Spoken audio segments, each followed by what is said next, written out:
I want to welcome you all to JDPC and I wish you the best in all your undertakings. You are warmly welcome. And working with him is someone that you just need to get to know him and understand his personality. Otherwise, you will not get along with him. You know, he puts up this bravado, this tough look and stance. And if you're not careful, you might have hypertension just knowing that he has arrived in the office. And so, but if you take your time to understand his personality, then you can work with him. Because what he does is leadership from behind. Father OWOEYE will not, he might sell an idea to you, but he expects you as a professional to take the lead and do things professionally. Even when he brings up some suggestions, he doesn't expect you to just say, yes, Father. He expects you to critique it or interrogate it and say, Father, I'm sorry, this cannot happen because of this. Or maybe because it's against the law, are the consequences. But if you just accept it because your boss has brought an idea, by the time the thing comes down on you, on the organization, he's going to give it to you hard. And that's why in JDPC, professionals are employed. You won't find anybody who is there because of sentiment. You are either a professional in that field. You're not going to find a carpenter doing a tailor's work here. If you're in the agric sector, then you're a professional agric graduate or professional in that field, and so you do it. So that's the kind of person he was. On behalf of the management of the Justice, Development and Peace Commission of the Catholic Diocese of Ibadan, I'm very pleased this morning to welcome you all warmly to this occasion on the launching of this new project. The importance of food security at this time in the history of our country cannot be overemphasized. But when you talk about food security, we must talk also about nutrition. Many people are down today because they do not have enough food to eat. Many others are not healthy because they are not taking in the right nutrition. Now that we are getting help from them to boost our production, we must also take into consideration the fact that the feed that we produce must be quality and at the same time affordable. Whatever we do and we are not producing for those at the grassroots level, we are not there yet. And then when I said he led from the back, you know, he will push us into the eye of the storm and then expect us to survive out there. And initially we didn't understand what that was all about. We used to think Father has abandoned us. He's not supporting us. But now in the course of working here, we got to understand what that meant. So we could face government officials, we could find our way into the governor's office, the speaker, all the state agencies and offices, and have our jobs done. Whatever advocacy we are clamoring for, we're able to push it through because of the way he led us. Even when donor representatives come, representatives of embassies, we just sit at the back. That's if he's there. Otherwise, he sits at the back and he says, these are the field officers, talk to them. They have the information. I don't have. Mine is to supervise. So that was the kind of training we got. You get your training on the job. Though one of the areas that I would say that doesn't really go down well with me is not really, sometimes in some aspects, he has a professional in-house here. I would still rather go out there and get the consultants, in quotes, even though the persons in here are qualified consultants on their own. It's, losing him it was a big blow. We are just, the only part where we are able to stand is the fact that the way he led, the legacies he left behind, that is, take responsibility for what has been put in your charge. Don't say because it's not mine and so it should be destroyed. So facilities have to be kept, maintained, ensure that they are secure, they are safe, nothing is stolen, nothing is broken, and if things are damaged, that they are repaired, on time. So that's the maintenance for him was key.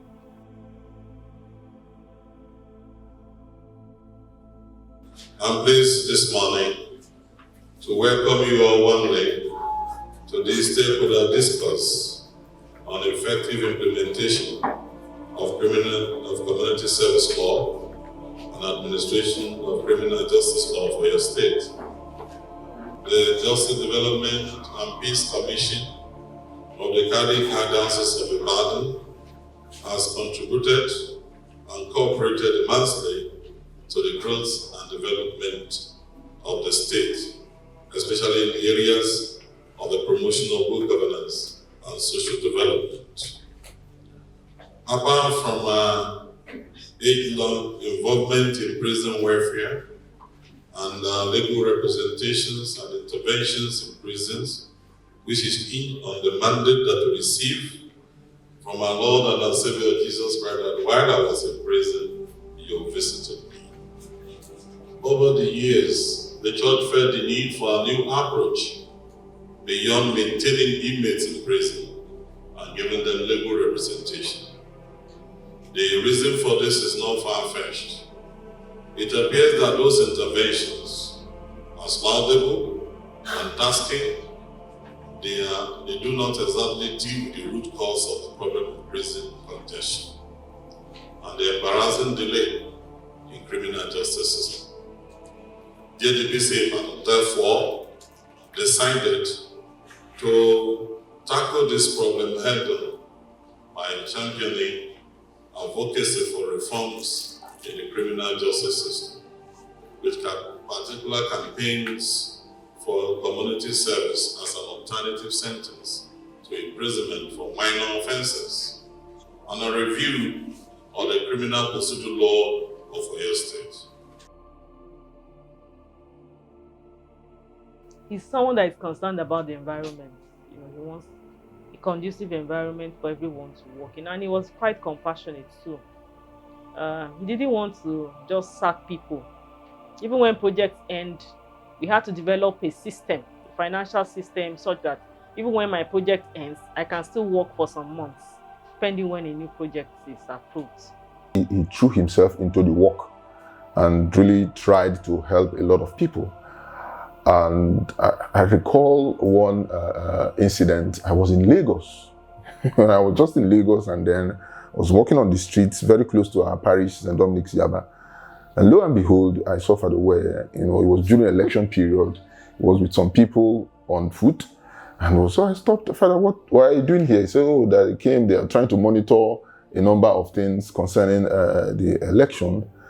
And I found that very interesting, that he would also give his time to just ensure that things go well, not just with working in the parish, but also things that had to do with justice and peace. So he was able to put that in place. The structures are quite good. Even if it's not around for a year, JDPC will run effectively, as long as we have someone who can sign off for funds and then release the funds. Accounting, you have to give account for every kobo you spend. And that's one other area that, legacy that we'll be holding on to. The fact that the money was there, but it's not money that can be spent anyhow. Each fund is allocated to a project, to an activity. So it's not that you are supposed to buy a bag with 1,000 naira, you now divert it and buy a shoe or slippers. No, you can't do that. Because some donors will expect you, if you have leftover, you return the money. So he will tell you, look, if you have not spent that money, let's return it. I don't want trouble. So that's the kind of person. He was accountable. He said, look, we have an accountant. He said, you are the accountant, I'm the accounting officer. I'm the one I'm responsible for everything here. So I have to give accounts. You cannot tell me this. And, he will query. Even when we raise requisitions for activities, he will still query and say, why do you want to give so much to so? No, this is too high. But what he's strictly trying to do is to be sure that you know what you're doing. He wants to have justification If what you're saying, you're confident about it, you're sure about it, you have justification for it, he will support it. Yes, he will. And then he's a funny person. You know, some of the projects, we have a lot of fields, for example, the agri sector. There are lots of projects outside here in some rural communities. So if you are giving your monthly reports and you want to cook up a story, he will just give you the shock of your life. He'll tell you, I was at so place. That thing you erected on so place, is it not there? You say, yes, I saw it.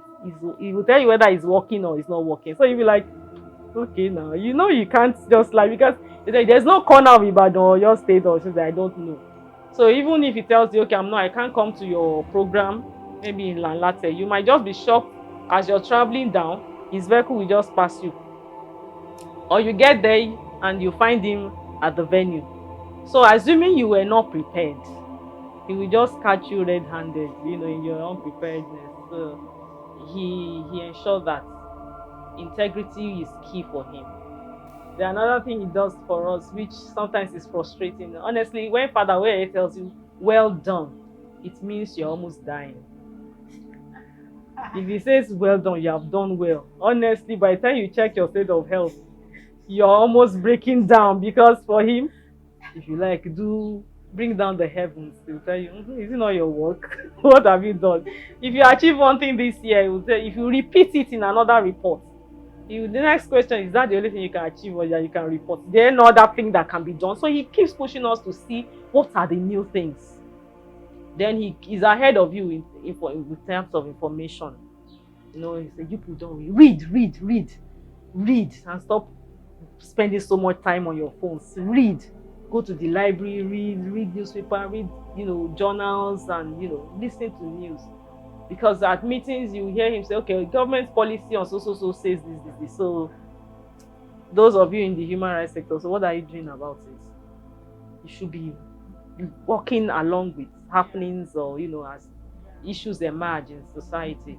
Think globally and act locally. That's always what he's reiterating for us. So that's who Father OWOEYE is for us. The JDPC office, they have put in so much in structure that even that now that it's not there, the work is going on very well, very well. It's as if it's still supervising them, and because of the way he has brought them up,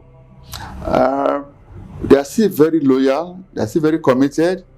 They are feeling his absence, but are still working very hard in the JDPC office. And I'm happy that the work is going on, because in some places, once somebody goes like that, the place is down or is dead. Even when he was alive, he may not be there for one whole week doing the other works, but the work will be going on because it has been well structured. And that's the beauty of it. That's why our foreign partners, they really love the system, that they trust him so much that whatever he requested, let him have it. He's a priest with a big difference, because many priests have come into that ministry of JDPC and they have lost their vocation because of their knack for money and power. You will never see Father OWOEYE dress exceptionally wonderfully. You will never see him buying vehicles and chains of vehicles. He buys vehicles for duty. Severally, we had an argument about this. Even before he died, he was thinking of changing his vehicle. He was just procrastinating. He was looking for a vehicle that would be used for work. That is how simple it is. I only saw shoes in Father OWOEYE's leg only when he's going for liturgy.